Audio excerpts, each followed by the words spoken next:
Thanks to the AA, you can find our best discounts on car insurance online. Go to the aa.ie. Friday will dawn cold and bright, with any fog patches soon clearing to leave a mostly dry day with sunny spells. Highest temperatures of 9 to 11 degrees. Now you're up to date on News Talk. Brian O'Driscoll on Off the Ball. With Vodafone, official sponsors of the Irish rugby team. Team of us. Everyone in. And Brian O'Driscoll is with us live this evening. Good evening, Brian. Good evening, Nathan. How are you? I'm okay. So the Ireland team to play Italy at the weekend has been named. We'll get on to that in a moment, but I did want to talk to you about Gary Halpin. It was a real shock and such sadness yesterday when the news came through that he had died at such a young age, just 55, 3 children.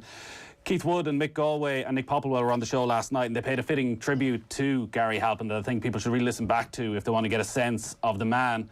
He was part of that Leinster squad when you first went in. He always came across as a real infectious character. Yeah, he, I was new to the game coming in as was a 20-year-old, and he'd just come across to Ireland, to Leinster for a couple of seasons, and yeah, he was the life and soul of that team. Great crack to be around, very kind of generous with everybody, just fun, always trying to have a laugh at any opportunity, but he took his rugby very seriously at the same time. So just a really brilliant character to have in your environment. And I think the tributes that the outpouring of grief, besides Poppy and Mick Galway, but just I'm on different WhatsApp groups, and the effect that people in the UK had, that generation, that slightly older generation, the Martin Bayfield era, everybody that has been in contact with him over the course of the last 30, 40 years has had good things to say about him and nice memories, and only speak glowingly about him. And it's just incredibly sad that he's been taken way before his time. Another one gone before he should be, and I'm very sad for his young family, and definitely thoughts are with them at this time. He was of that era that while they worked hard, they also knew how to enjoy themselves off the pitch. Going into that dressing room, was he a good influence? Yeah, he was. A lot of those players came through the amateur era, so it was probably more challenging for them to understand what professionalism was. I guess the penny didn't drop with me for a good few years, and I was always a professional because I had spent time with those guys that had jobs and yet were still playing for the national team. So that you can't just flick a switch overnight, and he was definitely one of those guys that enjoyed the amateur era, but then tried to be as good a pro as he could be. But it's not as easy as it might appear when you really only known one way. But what a fun person to be around. I read a great story. I was sent it on WhatsApp, and we had done something similar. But when he was in Harlequins, they went to like the equivalent of the Rangers, the Armed Rangers, to get a bit of steel put into them to find out what sort of people they were. Anyway, they were flogged and denied food, and everyone was miserable and wet and hungry, but yet the Rangers were kind of spying and listening in on all their conversations. And late one of the nights, he let out a huge roar when everyone else was moaning and whinging, and so I was like, God, guys, what's wrong with you? Okay, he goes, I've just bit my lip on my cheeseburger. And it was responded with belly laughs. So that kind of was him in a nutshell. At your lowest ebb, he could always provide some form of humour to pick the group up. And yeah, he's a real loss to everyone that knew him. Yeah, he sure is. Gary Halpin, as I say, plenty of tributes if you want to listen back to them over the last couple of days. So Six Nations is back this weekend, and a lot of the focus, Brian, over the last few weeks has been on number 10, and should it be Billy Burns, should it be Ross Byrne, Harry Byrne? And then we get news today that Joey Carbery is back, and he could make his first appearance in over a year. He's in the Munster squad to play Cardiff Blues in the Pro 14 tomorrow night. He's only played 2 games since sustaining an ankle injury before the 2019 World Cup, but he is now an option off the bench. This, while it may not be relevant to this Six Nations, is massively welcoming news because everyone was fearing the worst around Joey Carbery. Yeah, I think it's massive news to rugby fans. I don't think you have to be a Munster fan to get excited about that. Obviously, we know what his potential is. The manner in which he came into the international scene, and then went down and never got a proper crack at it down in Munster before these series of injuries hit him. And I think everyone has really felt for him over the course of the last 18 or so months, where it's been frustration upon frustration, not being able to properly rid himself of that ankle injury. But it's brilliant news from Irish rugby, point of view of having another 10 option, where it's taken so much of the conversation space in more recent weeks with the uncertainty around who's going to be the heir to the throne to Johnny Sexton. Almost Joey Carbery was nearly the forgotten man because he's been gone that long. Well, straight away, his name's back in the conversation prior to him even kicking a ball. And I think we all hope, keep our fingers crossed, that he remains injury-free and he's able to play his way into a bit of form. It's going to take time. I think any time you spend a concerted period out of the game, you have to be given 2-3 months, and certainly in the case with Dan Levy, that was before he picked up his most recent injury. You've got to give these guys time, so we won't see the proper Joey Carbery until into next season. But it's very exciting times with the knowledge that it's another hat in the ring for that number 10 slot. It brings him back into our conversation, but Andy Farrell is clearly very aware of his progress over the last few months. And do you think maybe it actually has been a factor in his thinking around what happens next for the successor to Jonathan Sexton, whereas we've been focused on Billy Burns, Harry Byrne, potential fast-tracking, that he would have had an awareness that actually Carbery is on the way back, maybe not for this Six Nations, but will and should be a big factor as we head towards 2023? Well, on the basis of what we've seen previously, of course he'll be a big factor. And yeah, Andy Farrell would have been more privy to what was going on with his rehab. I think Munster did the right thing and just ended speculation as to how long it was going to be, and just said a concerted period of time he's going to be out. And we didn't know whether he was going to feature again this season. The fact that he's appearing in late February is a real added bonus. Yeah, I suppose Andy Farrell would have known that he was nearing a return to play, and that would have excited him. And I'm sure that had some form of bearing on his selections, that he didn't feel as though he needed to pick the wild cards that some of us have been suggesting in Harry Byrne or Crowley down in Munster, who showed very promising signs. That he's trying to give those third and fourth choice, what looks on the pecking order, the third and fourth choice players, a bit of game time, but with the hope that at the same time he comes back into some form and is able to really challenge Johnny Sexton for the number 10 jersey over the course of this calendar year. Well, Johnny Sexton is going to start on Saturday. Andy Farrell has made 7 changes to the side that were beaten by France last time out. Sexton and James Ryan have both been past fit. Conor Murray out, still with the hamstring injury. It is an all-Leinster backline for the first time in living memory, while Ryan Baird and Craig Casey could make their debuts from the bench. A new look front row of Kilcoyne, Kelleher and Furlong. Ryan will be in the second row alongside Ian Henderson. Tadhg Byrne, where he shifts to the back row, he'll be alongside Will Connors at open side and CJ Stander at 8. And then Jamison Gibson Park at scrum half alongside Sexton. Robbie Henshaw will win his 50th cap in midfield with Gary Ringrose. Hugo Keenan retains the 15 jersey. James Lowe on the left wing, and Jordan Larmour comes in on the right hand side in place of Keith Earls. Just before we leave the out-half selection then, Johnny Sexton, a lot of people have been talking about his future on the outside. He brought it on himself a little bit this week when he said, if we talk about World Cup cycles, I might not be part of the full cycle, but this group will definitely be better for this type of coaching and structure. He then, in an off-camera piece, said, well, actually, I just didn't want to be in a position where I'm saying I'm definitely going to be there, and implying that I'm an automatic selection. He's in a difficult position, Sexton, because while this conversation is going on, it almost feels as though there's a pressure being put on him to voluntarily step aside to give other players the opportunity so that Ireland are in a great position by 2023, whereas that's not his job. His job is just to put himself up for selection every single week. It's definitely not his job. And he, if he is true to form, true to the kind of the character that he has, he will go down kicking and screaming to hold on to his place. Like any competitive test match animal would do.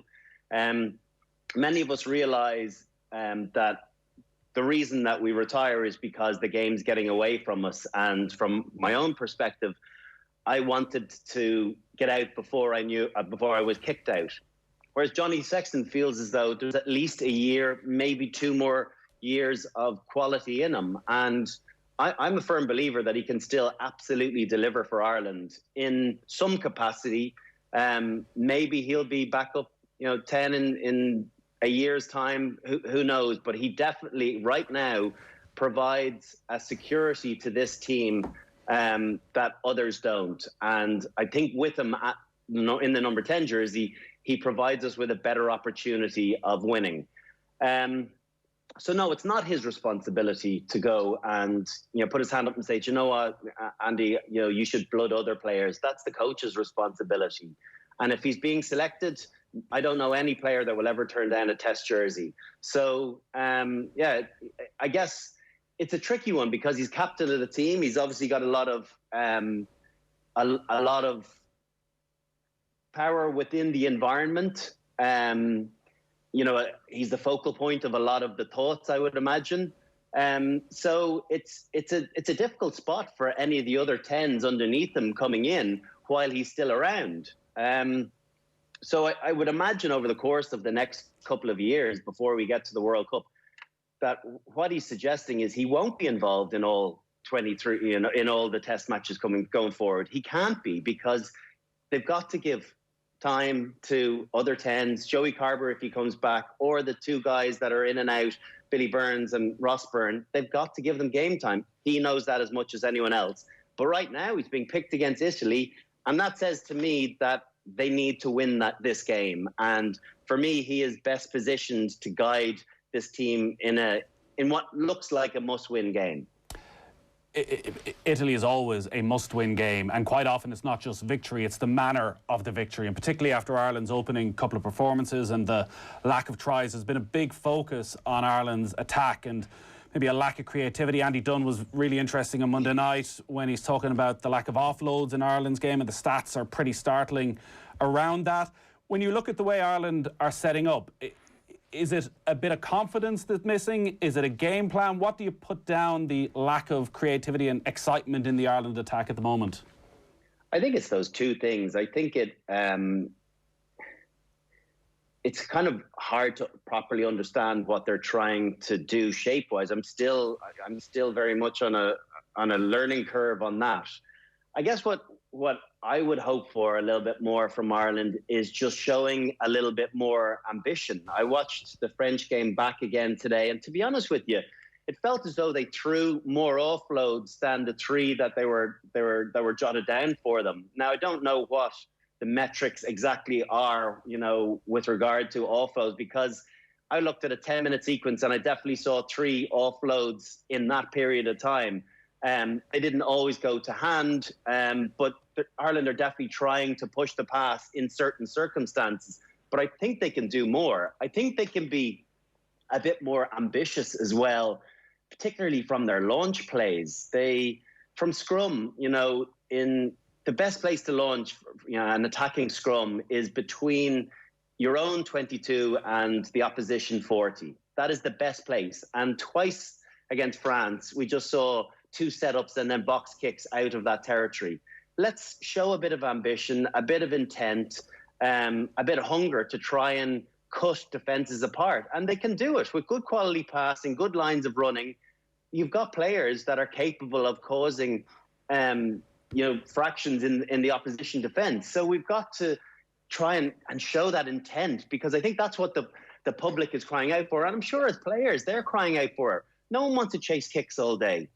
No one wants to go after box kicks. Keith Earl certainly doesn't. So let's try and get them playing this heads up, ball in hand, and not play a little bit afraid and think about that territorial game and, that kicking game, that the stats might add up, that, the international teams that kicks more win more. Let's try and show a little bit of intent, that it feels as though we're progressing and we've got an appetite to play a bit more than maybe we've shown.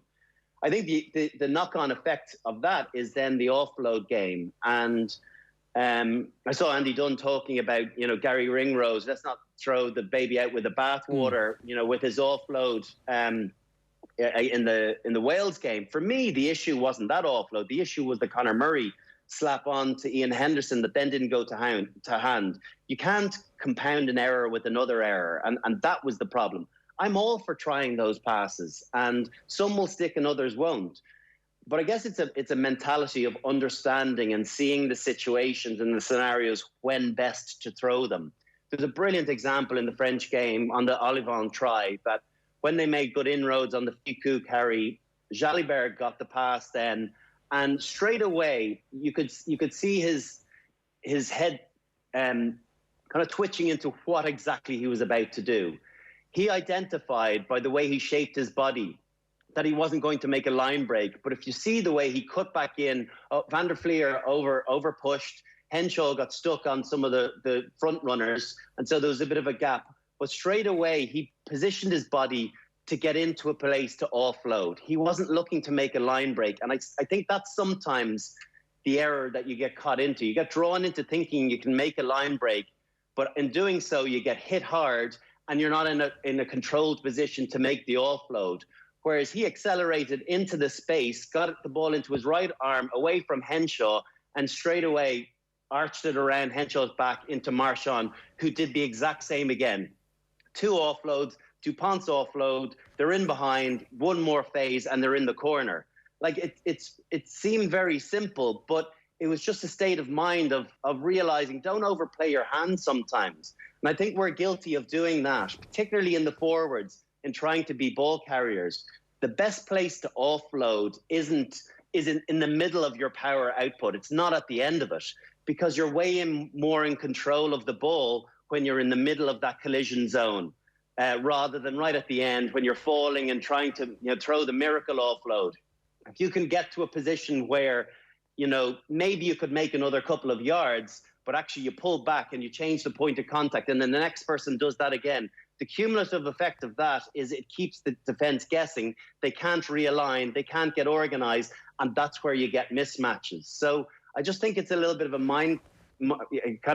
switch of mindset needed to not try and extract every last yard from each carry. Pull it back a little bit. Think about the Toulouse teams or the French teams of old. They don't go to the nth degree of where their carry is capable of getting to.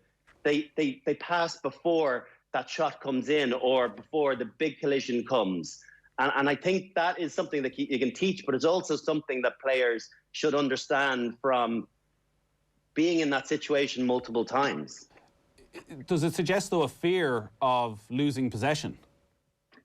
No, I don't think it does. I think it's just having an awareness that you're far more likely to make more inroads in Test rugby by changing the point of contact than by bludgeon, particularly a team like Ireland. South Africa, different mindset because of the size of their ball carriers.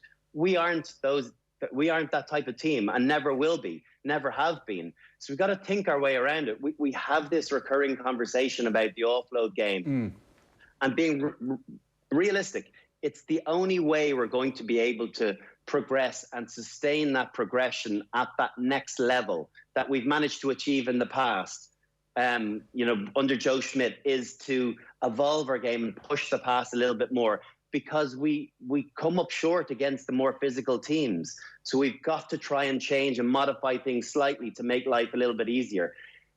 Teams are too organised now, and they'll happily defend for 20, 25 phases. And we punch ourselves out. That's what happens. We end up going nowhere. We'll hold on to lots of possession and stats will look great, but ultimately we don't do anything with the possession.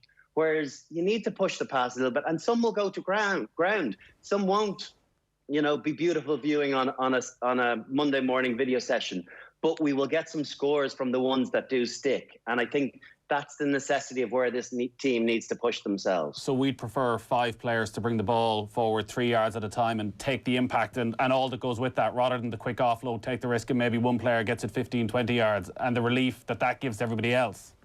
Totally. But in those 3 potential offloads, the point of contact changes each time. So the potential setting of the next ruck is uncertainty with each one. When someone's carrying, when you have bullocking run and impact, and you might carry someone for 5, 6, 7 meters, it's very clear where that ruck is going to be. And so the defensive system can just fan back, make sure they get their spacings. But if you have guys interlinking and little changes of point of contact, and the perfect example of that is the Olivon try, the 3 offloads. Change. Ireland are in behind.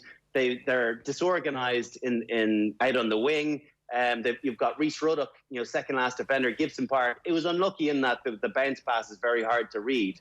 But straight away, France were in a really positive position to be able to take advantage because they continually change that point of contact. And it's something, it's another thing is anytime you watch videos of the likes of Australia, New Zealand, and you only get snippets of them at training sessions, whenever they go and form a ruck and they're playing, uncontested, it feels like at the point of the ruck, they always throw an offload. I don't think we ever do that. I don't think you'll ever see someone. You just go to the ground and look at long bodying it. Is it a skill set issue? It's a mindset as well. I don't think it's a skill set because I can see Ireland pushing the pass. They're not as good. Some players are better than others, and some, it mightn't innately be part of their game. But CJ Stander, after Olivon scored the try, we kicked off. They kicked back down to us, and Stander carried won a collision, and then offloaded to Keenan, who was in support play, and he made a little half break, chipped over the top. Now, on another day, he holds that ball, or the defense is slightly more disorganized, and that's a half chance. So we're very capable of doing it. I think we just need to do it more, and particularly players like Stander that we know are brilliant ball carriers. If he can just pull back 10 or 15% and not think about that extra couple of yards, but think about the offload, that will lend itself to our whole attacking shape, our whole attacking game being considerably better, because you stop the defence from knowing exactly the certainties of where things are going to be and then organise themselves as a result. Our rugby coverage is with thanks to Vodafone, official sponsors of the Irish rugby team of us, everyone in. Brian O'Driscoll is with us on this Thursday evening. The problem, I guess, now for Ireland is that it's Italy, and there's an expectation not just to win, but to win well and play that style of rugby. And you've gone up against Italy many times. Can you then read a lot into that because of the quality of opposition? Presumably all of this is far easier against an Italy than it will be against an England. That's not Ireland's problem, though, this weekend, who the opposition is. They've got to go out and think about a performance. The result is important from Andy Farrell's point of view, of course, because there would be huge pressure heaped on him and the coaching ticket if Ireland don't win. That's the reality of where we are. We've lost 2 games. To lose 3 in a row would, of course, be massive pressure situation. But Ireland can't worry about that. They've got to think about how they evolve their game plan. And by being collision winners and by doing those things of changing the point of contact and keeping Italy guessing, the thing a defence wants is certainty. And as soon as you create uncertainty, you get mismatches, you get individuals defending together that don't normally do that. And that's where you get those mismatches. That's where you get James Lowe. That's where you get Larmers on the ball and ability to beat, tight 5 out in the wider channels. And that's where we'll get our scores. There just hasn't been an awful lot of that. And I feel for these players because you can sense that there's a frustration in them that they want to cut loose.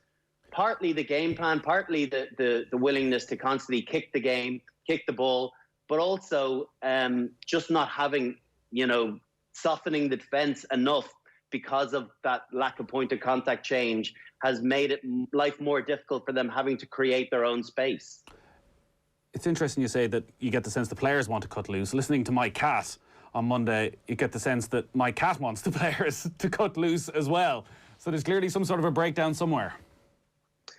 Yeah, there is. And I don't know what it is, because you look at the structures, and I do think we're helped this weekend by having Tadhg Furlong starting. He's definitely our best ball player in the pod that we play. When you look at that pod of 3 with the back out the back, he's comfortably the best at taking it aggressively to the line, offering the tip inside or the tip outside, but also that pull back to that back, 2 or 3 meters behind, for the next phase play to be launched.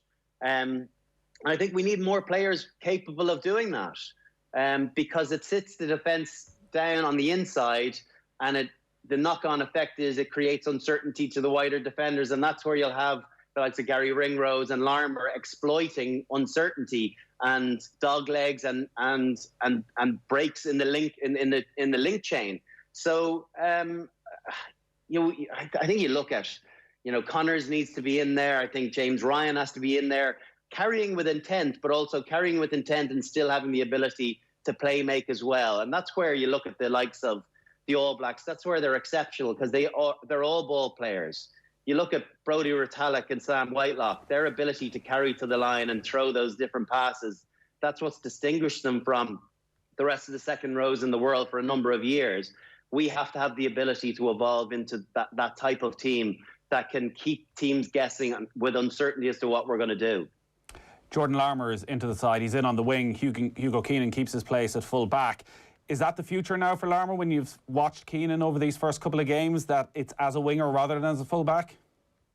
Probably at the moment. It's early days in Keenan's tenure as Ireland full back. I see Jacob Stockdale is back playing for Ulster this weekend as well, which is good news from Andy Farrell's perspective to have multiple options. But Keenan has been very secure. He hasn't been perfect. You could pick holes in some of the things he's done, but for the most part, there's a real security in when the ball is kicked back there. He doesn't make many bad errors, and I think that's probably what differentiates him from Stockdale and from Larmour in the backfield, is that he looks as though he's going to limit his bad moments to catastrophic impacts on the rest of the team. Whereas there's been a couple of situations where Larmour, even playing, provincial, playing for Ireland, the uncertainty going for those high balls, it just has a negative knock-on effect. And I feel he's a huge threat on the wing. Yes, he's very exciting, counter-attacking from full-back, but I still think he gets enough opportunity on the wing to be destructive, and similar to Stockdale. So I'm excited about Hugo Keenan getting a run of games and trying to bed down as Ireland's number 15 going forward. I presume, despite all of these issues, you're still going for a convincing Ireland win. Yeah, I think you have to be careful on convincing. I think, giving Italy a bit of respect. I think there's two score lines against France and England. France, it wasn't as bad. It didn't feel like a 50-pointer in their first game. Against England, they were very good in parts. They were still only 7 or 8 points behind when there's that try, that Andy Watson try, when Farrell should have been penalised for the late challenge. So they're still kind of in the mix coming up to half-time. Yes, England are going to blow them away in the second half, but I think Italy are improved. And you look at the glut of young guys that they've that have burst through onto the scene.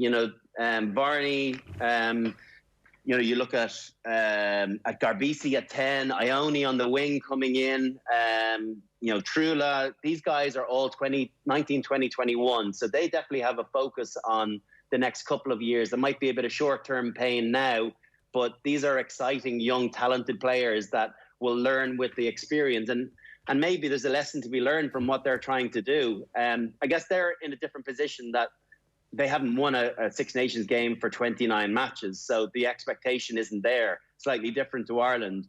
But nonetheless, Branko Smith is going to be given a bit of time to blood these guys. And it looks as though, by the way, their capabilities of playing, that they're going to be good players in 2 or 3 years' time, for sure. The other story from today is we don't know when this Six Nations is now going to finish, because the France-Scotland game was called off. That was due to another positive COVID test in the French camp. They suspended training this morning.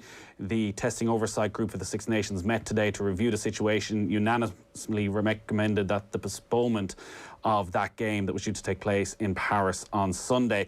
No word as of yet when it'll happen. It seems because of the isolation measures that are required, maybe it won't be able to happen the weekend after, and they're talking potentially about July for this.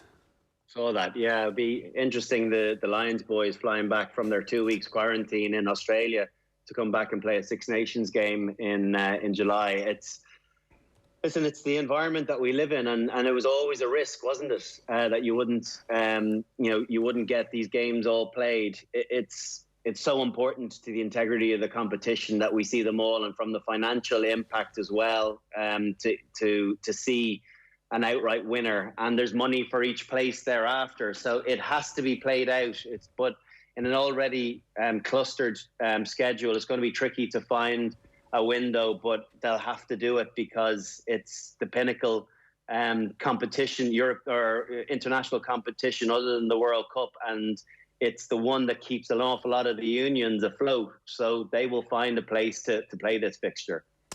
All right, loads more coverage of Ireland-Italy to come over the next couple of days. We'll have Ronan O'Gara and Alan Quinlan on OTB AM tomorrow morning. And if you want to get inside the mind of the Italians, get onto the OTB Sports app or youtube.com/offtheball and check out the conversation on today's Six Nations show. Neil Tracy was speaking to former Irish international Ian McKinley and getting his thoughts on the game. The Six Nations show is streamed every single Thursday right here on Off the Ball. We are going to take a quick break, but Brian is going to stay with us because we do want to talk about the John McClean case.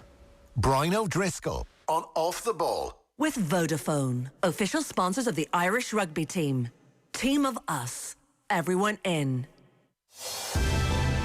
Show Me the Science with Professor Luke O'Neill.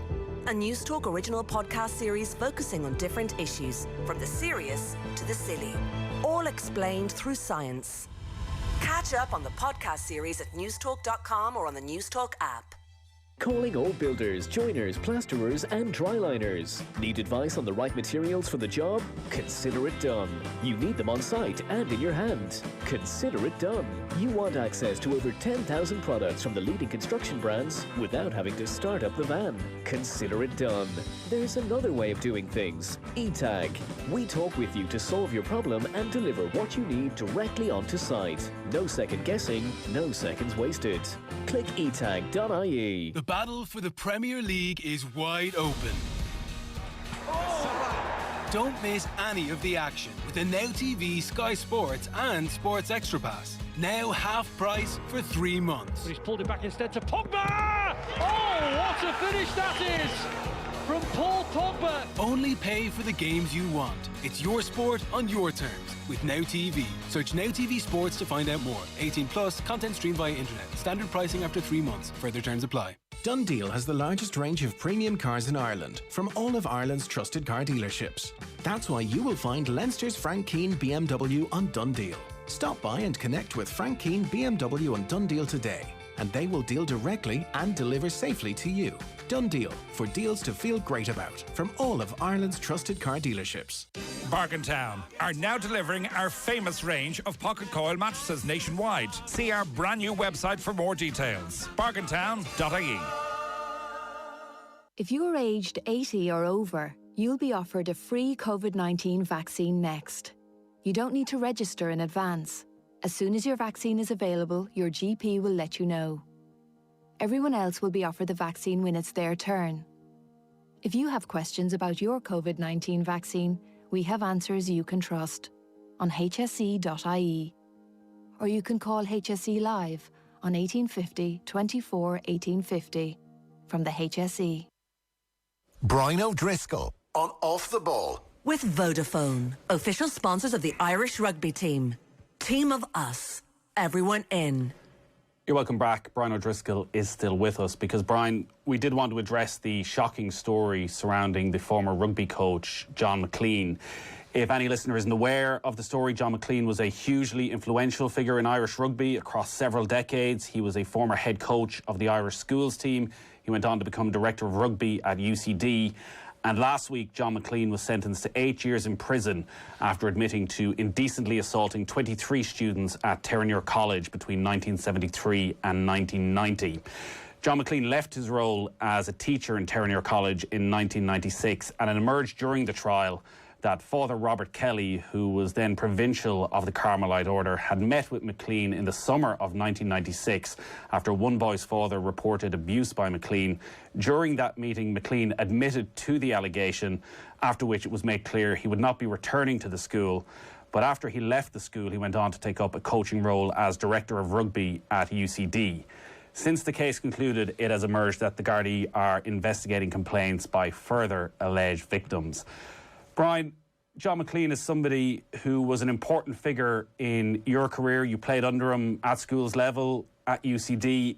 It is just horrific what he got away with over so many years. It really is, Nathan. Yeah, he was influential in the early years. He was the first person to ever move me from out half into the centre. And a bit like everybody else over the course of the last 10 days in particular, when it's come to light the levels of abuse over the last 40 or so years, I've been as shocked and appalled as everybody else. How he managed to get away with it for so long, and how how he must have impacted those poor unfortunate victims. Young kids, 12 years of age. It's actually unthinkable as a parent to think of that. And I guess from their point of view, I would congratulate them on their incredible bravery in staying the course with this and finally getting some justice. Although I don't know, what justice there is in carrying that sort of baggage with you for 30, 40 years. But it's really shocked me. I guess as well, from my own point of view, what has upset me is the knowledge that every time that I might have spoken in a positive manner about him, what that must have done to those poor victims, how that must have impacted them, how it must have been like a knife in the stomach to them, hearing someone speak glowingly about someone that has had such a negative impact on their lives.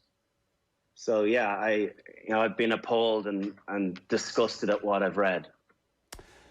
Because I'm sure they saw those interviews, and there was the clip from an interview you did with BT Sport, I think it's 4 years ago at this stage, October 2017, when you were asked during the piece who was the most influential coach of your career, and you said John McClean. And considering that, when the accusations first started to emerge in the months following that, and subsequently what you've heard during the court case and seen since the conviction, what was your reaction when you first started to hear the accusations?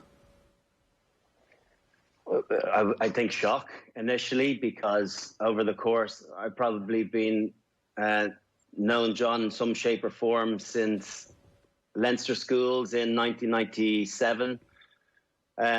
So it was probably 20 years of having a relationship of some form or other with him.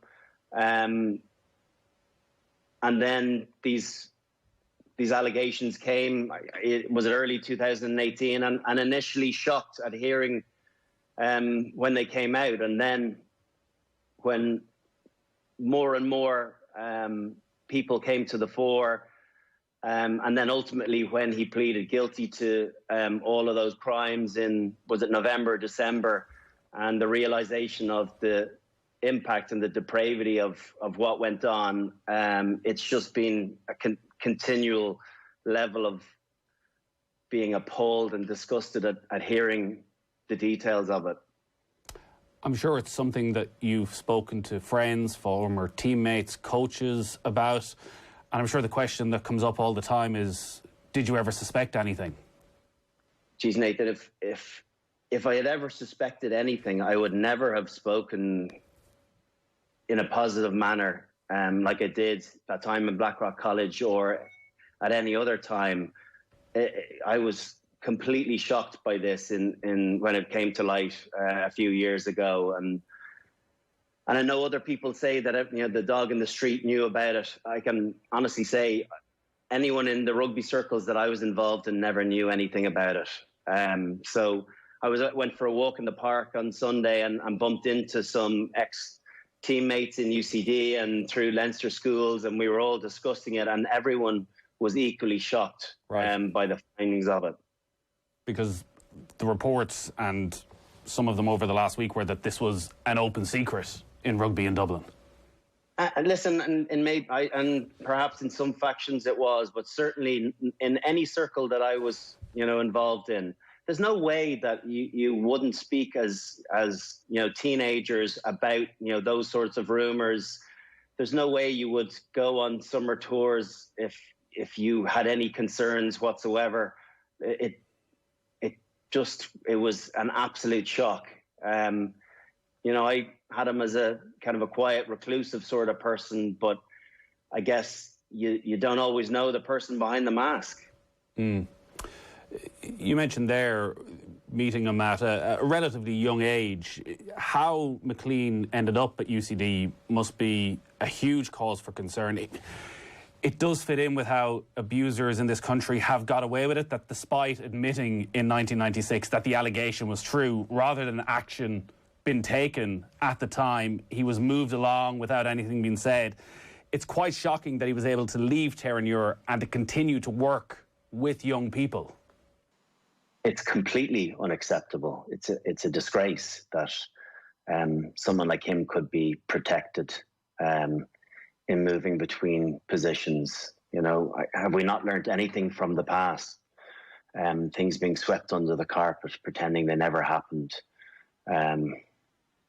It's totally unacceptable, and it can never happen again. That's what these predators do. They move between positions, preying on the vulnerable again, identifying who they are. It's something that just simply shouldn't and can't happen.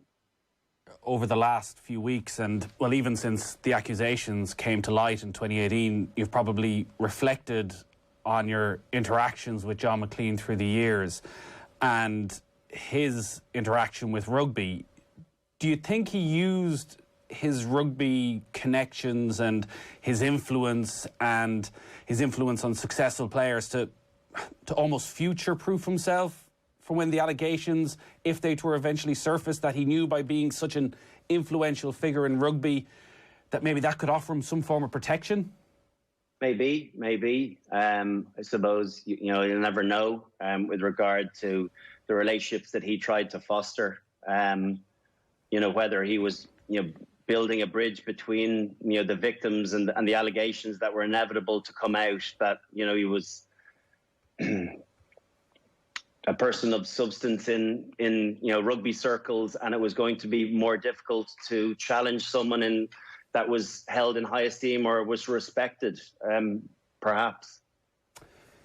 Yeah, you mentioned the testimony of the victims, and listening to what McClean put them through, it is just heartbreaking. And while an 8-year sentence is some form of justice, it won't change the long-lasting effect it had on many people's lives, unfortunately. No, it's not. Those people have lived with this burden and secret for, far too long. They've gotten some form of justice, but I don't think there's ultimately any justice in that. And yeah, I guess I look back on any of my dealings with John, and I think he's a total and utter fraud. I think nothing that I can ever look back on the conversations I had and take it at face value because of what went on in previous years. Brian, thanks for talking about it. For anybody listening in, if you want, you can get in touch with 1 in 4. They can be contacted on 01662 4070. That's 01662 4070. Off the ball on News Talk. This Irish success story is brought to you by